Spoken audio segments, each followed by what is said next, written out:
എല്ലാം കനിയുന്ന പ്രകൃതി ചിലപ്പോൾ സംഹാരത്തിൻ്റെ മൂർത്തീഭാവമണിയുന്നു. ഭൂമിയുടെ അവയവങ്ങൾ ഓരോന്നായി പറിച്ചെറിയുമ്പോൾ ഒന്നും മിണ്ടാതെ വേദനിക്കുന്നു. തിരിച്ചറിവില്ലാത്ത മനുഷ്യർ വീണ്ടും അനുഭവിച്ചറിഞ്ഞിട്ടും ദുരന്തത്തെ പുൽകുന്നു. ഇന്നും നെഞ്ചു നീറ്റം വിട്ടകലാത്ത വയനാടിൻ്റെ ദുരന്തമുഖത്തേക്ക്.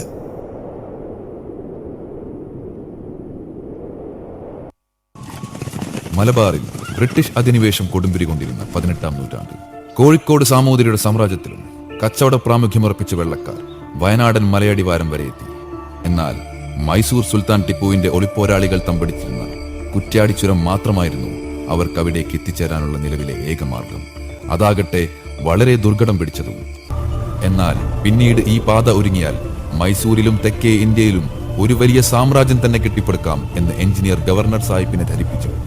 ഇനി എന്താണ് ഒരു പോംവഴി എന്ന് ചിന്തിച്ചിരിക്കുന്ന വെള്ളക്കാരന്റെ ചെവിയിലേക്ക് കറുത്തിരുണ്ട ആചാനബാഹുവായ ഒരു മനുഷ്യൻ ഒരു അരിവാളുമേന്തി ദിവസവും മല കയറി ഇറങ്ങുന്നു എന്ന വാർത്തയെത്തി. എങ്ങനെയാണ് അവനൊരു പോറൽ പോലും ഏൽക്കാതെ കുന്നുകയറി തിരിച്ചെത്തുന്നത്? ആരാണയാൾ? അയാളെ തിരഞ്ഞിറങ്ങിയ സായിപ്പിന്റെ പടയാളികൾക്കെല്ലാം കിട്ടിയത് ഒരേ ഒരു ഉത്തരം. അതാണ് കാടിന്റെ മിടിപ്പറയുന്ന കരിന്തണ്ടൻ മൂപ്പൻ.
സായിപ്പ് കാട് കയറാനായി കരിന്തണ്ടനെ തേടിയിറങ്ങി. ചോദിച്ചവർക്കെല്ലാം അയാളെക്കുറിച്ച് 100 നാവായിരുന്നു.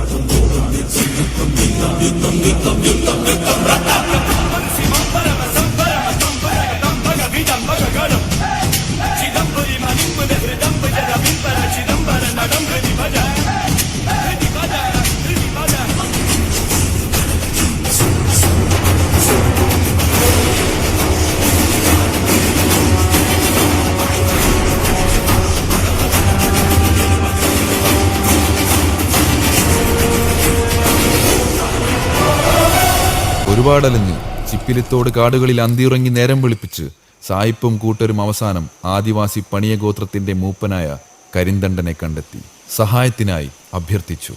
ഏമാ, എങ്കിലും മണ്ണും മലയും തീണ്ടിത്താകരുത്. പാതയൊരുക്കാൻ ഞാൻ നിങ്ങളെ സഹായിക്കാം. എന്നാൽ എന്റെ മണ്ണും മലയും തീണ്ടരുത്. കാടിനെയും ഊരിനെയും ഇനി ഉപദ്രവിക്കരുത്. കാടിനുള്ളിലെ നിധി കാണുമ്പോൾ കണ്ണ് മഞ്ഞളിക്കരുത് എന്ന് പറഞ്ഞ് മൂപ്പൻ അങ്ങനെ ഉണ്ടാവില്ലെന്ന് സായിപ്പ് ഉറപ്പുകൊടുത്തു. കാടിന്റെ മകന് പക്ഷേ നാടിന്റെ കച്ചവടവും കളവും അറിയില്ലല്ലോ. ആ ഉറപ്പിനെ വിശ്വസിച്ച് പിറ്റേന്ന് അതിരാവിലെ മൂപ്പനും അവരുടെ കൂടെ ഇറങ്ങി.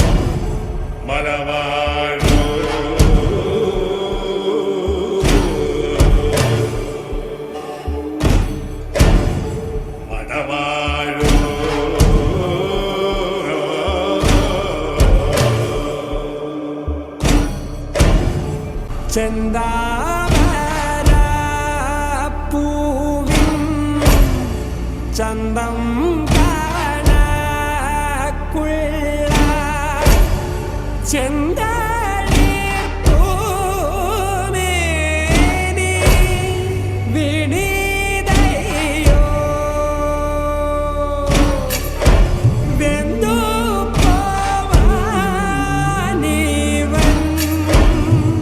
എന്തോ ചെയ്തോ. ഈ ഒരു പോരാളിയാണ് കരിന്തണ്ടൻ. ലോകം നിന്നെ വാഴ്ത്തുമായിരിക്കും. കാടിനോട് പൊരുതി കനകത്തിലേക്കുള്ള വഴി കാണിച്ചവനായി നീ എന്ന കറുത്തവൻ അറിയപ്പെട്ടേക്കും.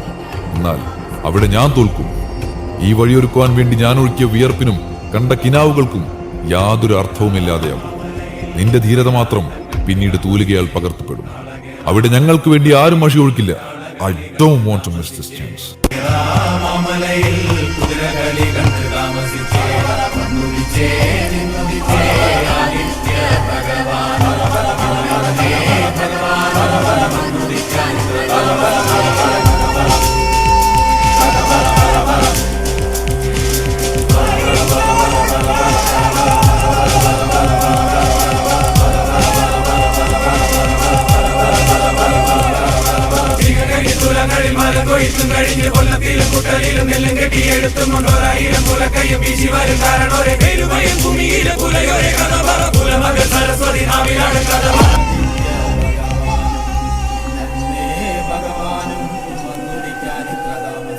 മുഖ്യധാര സാമൂഹിക ജീവിതം നയിക്കുന്ന സ്വദേശീയരാലും ഇന്ത്യൻ സമ്പത്ത് പിടിച്ചെടുക്കാനെത്തിയ വിദേശികളാലും ഒരുപോലെ വഞ്ചിക്കപ്പെട്ട് ആദിവാസികൾ സമൂഹത്തിൽ അരികുവൽക്കരിക്കപ്പെട്ടു പോയതിന്റെ നേർചിത്രമാണ് കരിന്തണ്ടന്റെ ജീവിതകഥ.